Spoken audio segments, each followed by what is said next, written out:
Y you forget everything you learn in German. German പഠിക്കുന്ന കുറച്ച് ആളുകളെങ്കിലും face ചെയ്യുന്ന ഒരു ഇഷ്യൂ ആണ്, നല്ല ടൈം എടുത്ത് പഠിക്കുന്നുണ്ടാവും. അതായത് ഭയങ്കര എഫേർട്ട് എടുത്ത് ക്ലാസ്സിലൊക്കെ നല്ല അറ്റൻഡ് ചെയ്ത് നോട്ട്സ് ഒക്കെ ക്രിയേറ്റ് ചെയ്ത് നല്ല രീതിയിൽ പഠിക്കും. ബട്ട് ഒരു നെക്സ്റ്റ് വീക്ക് ആകുമ്പോൾ അല്ലെങ്കിൽ ഒരു 5 days കഴിഞ്ഞാൽ ആൾ പഠിച്ച കംപ്ലീറ്റ് കാര്യങ്ങൾ മറന്നുപോകും. സോ ഇതിൻ്റെ റീസൺ എന്താണ്, ഇതെങ്ങനെ നിങ്ങൾക്ക് ടാക്കിൾ ചെയ്യാൻ പറ്റും അല്ലെങ്കിൽ ഓവർകം ചെയ്യാൻ പറ്റും എന്നുള്ളതാണ് നമ്മൾ ഡിസ്കസ് ചെയ്യുന്നത്.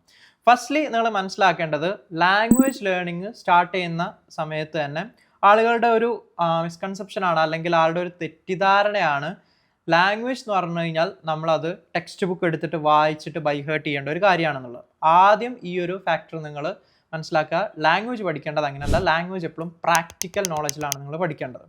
അതായത് നിങ്ങൾ ഫസ്റ്റ് ഡേ, ഇപ്പം ഞാൻ ജസ്റ്റ് നിങ്ങൾക്ക് പറയണം, ലാൻഡ് ഇൻസ്റ്റിറ്റ്യൂട്ടിൽ നമ്മൾ ഫസ്റ്റ് ഡേ എടുക്കുന്നതാണ് ഗ്രീറ്റിംഗ്സ്, ആൽഫബറ്റ്സ് എന്നൊക്കെ പറയുന്ന ടോപ്പിക്കുകൾ. അപ്പോൾ ഇത് മോസ്റ്റ് ഓഫ് ദ സ്റ്റുഡൻസും പഠിക്കുന്ന പാറ്റേൺ നമ്മൾ അനലൈസ് ചെയ്ത് എങ്ങനെയാണെന്ന് വെച്ച് കഴിഞ്ഞാൽ, അവർ നോട്ട്സ് ഉണ്ടാക്കും.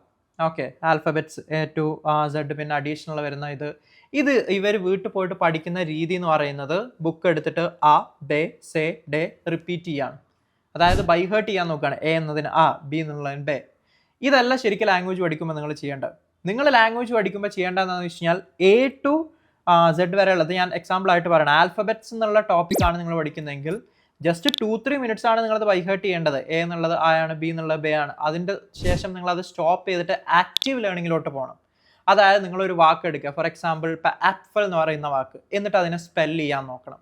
ഇപ്പോൾ ചിലപ്പോൾ നിങ്ങളിങ്ങനെ സറൗണ്ടിങ്സിൽ നോക്കുന്ന സമയത്ത് ഇപ്പോൾ ലാൻഡ് ഇൻസ്റ്റിറ്റ്യൂട്ട്, ഇതിൻ്റെ സ്പെല്ലിംഗ് എങ്ങനെ പറയും?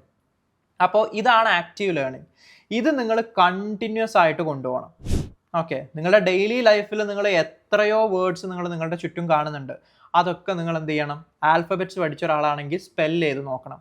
സോ ഈ ഒരു കണ്ടിന്യൂവേഷൻ ഇല്ലാതിരിക്കുക, അല്ലെങ്കിൽ കണ്ടിന്യൂറ്റി ഇല്ലാതിരിക്കുന്നതുകൊണ്ടാണ് നിങ്ങൾ കൂടുതൽ കാര്യങ്ങൾ മറന്നു പോകുന്നത്. ചില ആളുകൾ അന്ന് ഇരുന്നിട്ട് നന്നായിട്ട് പഠിക്കും, പിറ്റേന്ന് ഈ ആൽഫബറ്റ് എന്ന് പറയുന്ന ടോപ്പിക്ക് തിരിഞ്ഞു നോക്കുക അല്ലെങ്കിൽ എന്താ പറയുക, ചുറ്റും കാണുന്ന സമയത്ത് അത് യൂട്ടിലൈസ് ചെയ്യില്ല. നമ്പേഴ്സ് വരുന്ന സമയത്ത് അന്ന് നമ്പർ പഠിക്കും, തൊട്ടടുത്ത ദിവസം മുതൽ അവരത് തിരിഞ്ഞു നോക്കില്ല. സോ എപ്പോഴും നിങ്ങൾ ചെയ്യേണ്ടത് എന്താണെന്ന് വെച്ച് കഴിഞ്ഞാൽ, നിങ്ങൾ പഠിച്ച കാര്യങ്ങൾ നിങ്ങളുടെ ലൈഫിൻ്റെ പാർട്ടാക്കിയിട്ട് മാറ്റണം. നമ്പേഴ്സ് പഠിച്ചു കഴിഞ്ഞാൽ നിങ്ങളുടെ ഫോണിൽ നമ്പർ കാണുമ്പോൾ അത് ജർമ്മനിൽ ആലോചിക്കണം, ഇവിടെ നമ്പർ കാണുമ്പോൾ അത് ആലോചിക്കണം, ആൽഫബറ്റ് കാണുമ്പോൾ ആലോചിക്കണം, ടൈം കാണുന്ന സമയത്ത് ആലോചിക്കണം. സോ ഈ ആക്റ്റീവ് ലേണിംഗ് ഇല്ലാത്തത് കൊണ്ടാണ് മെജോറിറ്റി ആളുകൾക്കും പഠിച്ചത് മറന്നു പോകാന്നുള്ള ഒരു സിറ്റുവേഷൻ വരുന്നത്.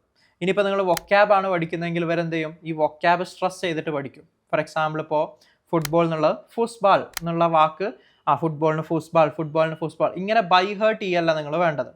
അത് വെച്ചിട്ട് നിങ്ങൾ എന്ത് ചെയ്യണം? സെൻറ്റൻസ് കണക്ട് ചെയ്യാൻ നോക്കണം. ഓക്കെ, ഇപ്പോൾ ഫോർ എക്സാമ്പിൾ റൊണാൾഡോ സ്പീൽഡ് ഫുസ്ബാൾ, ഇത് ജർമ്മൻ സെൻറ്റൻസ് ആണ്. റൊണാൾഡോ ഫുട്ബോൾ കളിക്കുന്നു എന്ന് പറയുന്ന സെൻറ്റൻസ്. അത് നിങ്ങൾക്ക് അറിയുന്ന രീതിയിൽ എന്ത് ചെയ്യുക? ഇപ്പോൾ മെസ്സി കളിക്കുന്നു ഫൂസ്ബാൾ, അല്ലെങ്കിൽ എൻ്റെ മോൻ എന്നും വൈകുന്നേരം ഫൂസ്ബാൾ കളിക്കുന്നു. അപ്പോൾ അങ്ങനത്തെ ആക്റ്റീവ് ലേണിംഗിൽ, അതായത് ഫൂസ്ബാൾ എന്നുള്ള വൊക്കാബ് നിങ്ങൾ പഠിക്കുന്നുണ്ടെങ്കിൽ നിങ്ങളുടെ ലൈഫിൽ ഫുട്ബോൾ റിലേറ്റ് ചെയ്യാൻ പറ്റുന്ന കുറച്ച് വ്യക്തികളോ അല്ലെങ്കിൽ സെൻറ്റൻസോ നിങ്ങൾ ക്രിയേറ്റ് ചെയ്തിട്ട് അതിൽ ഫുട്ബോൾ എന്നുള്ള വാക്കിൻ്റെ പകരം ഫൂസ്ബാൾ ആഡ് ചെയ്യുക. ഇപ്പോൾ നിങ്ങൾ ഡെയിലി യൂസ് ചെയ്യുന്നതായിരിക്കും മൊബൈൽ ഫോൺ. ഓക്കെ, അപ്പോൾ ഞാൻ എൻ്റെ മൊബൈൽ ഫോണൊന്ന് എടുക്കട്ടെ എന്ന് പറയുന്ന ഇത് നിങ്ങളുടെ മൈൻഡിൽ വരുന്നുണ്ടെങ്കിൽ അവിടെ നിങ്ങൾ എന്ത് ചെയ്യണം? ഞാൻ എൻ്റെ ഹാൻഡി ഒന്ന് എടുക്കട്ടെ. ഓക്കെ, ഇപ്പോൾ ഫാദർ വരുന്ന സമയത്ത് നിങ്ങൾ എന്ത് ചെയ്യണം? എൻ്റെ ഫാദർ വരുന്നുണ്ട്. അത് നിങ്ങൾ ജർമ്മൻ പഠിച്ച ഒരാളാണെങ്കിൽ ആ വൊക്കാബ് ഫാദറിന് പഠിച്ചു കഴിഞ്ഞിട്ടുണ്ടെങ്കിൽ നിങ്ങൾ എന്ത് ചെയ്യണം? എൻ്റെ ഫാട്ടർ വരുന്നുണ്ട്, അല്ലെങ്കിൽ എൻ്റെ മുട്ടർ വരുന്നുണ്ട്, എൻ്റെ ബ്രൂഡർ അല്ലെങ്കിൽ എൻ്റെ ഷെസ്റ്റർ വരുന്നുണ്ട്. ഈ രീതിക്ക് നിങ്ങൾ നിങ്ങളുടെ മൈൻഡ് ലാംഗ്വേജ് അല്ലെങ്കിൽ നിങ്ങൾ അത് പറയുന്ന സമയത്ത് നിങ്ങളുടെ പേഴ്സണൽ ടൈമിൽ യൂട്ടിലൈസ് ചെയ്യണം. ആ സമയത്താണ് നിങ്ങൾക്ക് എന്ത് ചെയ്യാൻ പറ്റുക? നിങ്ങൾ പഠിച്ച കാര്യങ്ങൾ മറക്കാതിരിക്കുക. ഇത് അന്ന് പഠിച്ചത് അന്ന് മാത്രം പഠിക്കും, പിന്നീട് നിങ്ങൾ യൂസ് ചെയ്യാത്തത് കൊണ്ടാണ് നിങ്ങൾ എന്ത് ചെയ്യുന്നത്? ലാംഗ്വേജ് കംപ്ലീറ്റ്ലി ഫോർഗെറ്റ് അല്ലെങ്കിൽ മറന്നു പോകുന്നത്. സോ ഈ ഒരു കാര്യം ചെയ്യുക. പഠിച്ച കാര്യങ്ങൾ നിങ്ങൾ ലൈഫിൽ ആ ഡേ മുതൽ നിങ്ങൾ എത്ര കാലം വരെ ജീവിക്കുന്നോ അല്ലെങ്കിൽ എത്ര കാലം വരെ നിങ്ങൾക്ക് ലാംഗ്വേജ് ആവശ്യമുണ്ടോ അതുവരെ നിങ്ങൾ ഇതുമായിട്ട് റിവിഷൻ ചെയ്തുകൊണ്ടിരിക്കണം. സോ റിവിഷൻ എന്ന് പറഞ്ഞു കഴിഞ്ഞാൽ ടെക്സ്റ്റ് ബുക്ക് അല്ലെങ്കിൽ നോട്ട്ബുക്ക് എടുത്തിട്ട് വായിച്ചിട്ട് ഇതാണ് എന്നല്ല. നിങ്ങൾ നിങ്ങളുടെ ചുറ്റും നടക്കുന്ന സമയത്ത് ഓക്കെ, ഫാദറിനെ കാണുമ്പോൾ ഫാട്ടർ, ഇനി അത് അപ്പം കിട്ടുന്നില്ല ഫാദറിന് എന്തായിരുന്നു, അപ്പോഴാണ് നിങ്ങൾ ബുക്കിൽ അല്ലെങ്കിൽ ഡിക്ഷണറി അല്ലെങ്കിൽ കാര്യങ്ങൾ റെഫർ ചെയ്യേണ്ടത്. ഇത് നേരെ തിരിച്ചാണ് എല്ലാവരും ചെയ്യുന്നത്. ആദ്യം റെഫർ ചെയ്യും, പിന്നെ എന്ത് ചെയ്യും? ഇത് യൂസേ ചെയ്യില്ല.